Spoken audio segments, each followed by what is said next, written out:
थाना के उस्मानचक गांव के राजीव रंजन उर्फ टुट्टू सिंह के पुत्र रोहित राज उर्फ राहुल कुमार की हत्या के 6 दिनों बाद भी नामजद आरोपितों की गिरफ्तारी नहीं होने से नाराज मृतक के स्वजनों और ग्रामीणों ने सोमवार को एसडीपीओ कार्यालय पर प्रदर्शन किया और बाद में एसडीपीओ से मिल आरोपितों की गिरफ्तारी की मांग की।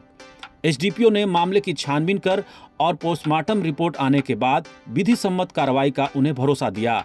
मृतक रोहित राज उर्फ राहुल कुमार की माता संजू, पिता राजीव रंजन उर्फ टुट्टू अपने गांव के 100 से अधिक ग्रामीणों, जिसमें महिलाओं की संख्या अधिक थी, के साथ सोमवार को एसडीपीओ कार्यालय पहुंचे और कार्यालय पर प्रदर्शन किया।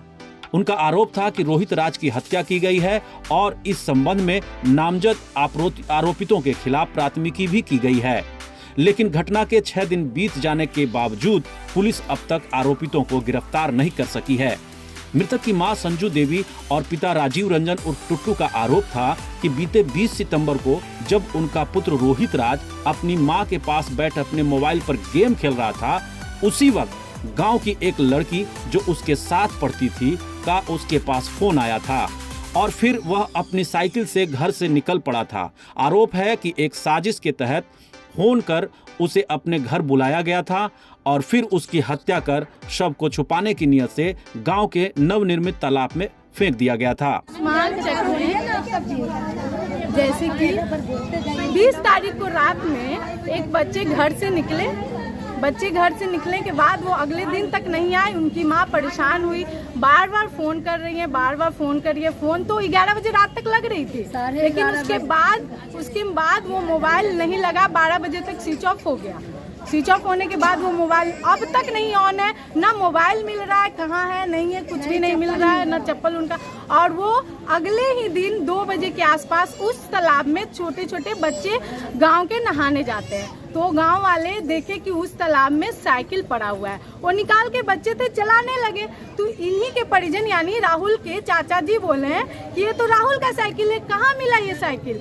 तो वो बोले कि इस तालाब में है, लगता कि कोई आदमी है मरा हुआ से बच्चे लोग बोले। तो लोग पूरा गांव उठ के गए और तालाब में खोजने, तो राहुल का शव निकला उसमें से। पूरी तरह से मार पीट करके, हाथ पैर तोड़ करके, पूरी तरह से उनको मार करके उस तालाब में डाला गया है और कुछ पता न चले इसलिए वो साइकिल भी उसी में डाल दिया। लेकिन उनको ये पता नहीं है कि हम लोग किस हद तक जाएंगे उनको इंसाफ दिलाने के लिए। वो पॉलिटेक्निक के छात्र है, पढ़ने वाले, जो कि अगले दिन ही पॉलिटेक्निक कॉलेज में जाने वाले थे, उनका एडमिशन हो रखा था।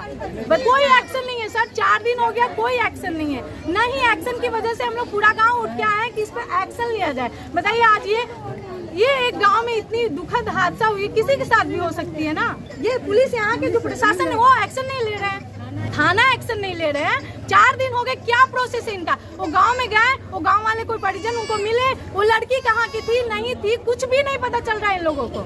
बताइए, उतना एक्शन तो अब तक ले लेना चाहिए था ना। इंसाफ चाहिए उस बच्चे का, इंसाफ चाहिए जो 17 साल के मासूम बच्चे को बुरी तरह से मार दिए, उनका हम इंसाफ चाहते हैं। वो एक होनहार बच्चे को मार दिए।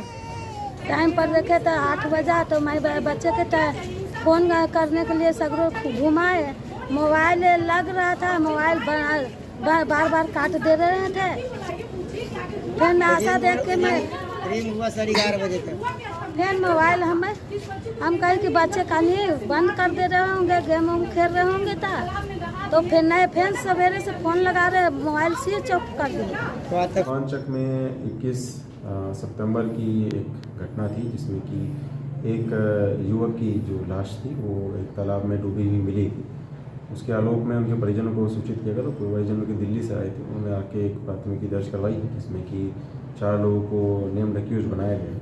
अभी मामले की जांच चल रही है और अग्रिम कार्रवाई की जा रही है। जैसे ही कुछ हमें सफलता प्राप्त होगी तो हम अवगत करेंगे। लोगों को यही आश्वासन दिया गया है कि जो उन्होंने मामला दर्ज कराया है उसकी एक निष्पक्ष हम जाँच करेंगे और मतलब विस्तृत रूप से हम सभी चीज़ों को देख रहे हैं और जो भी हम लोग की तरफ कार्रवाई होगी उनसे हम लोग संतुष्ट कराने की कोशिश की जाएगी।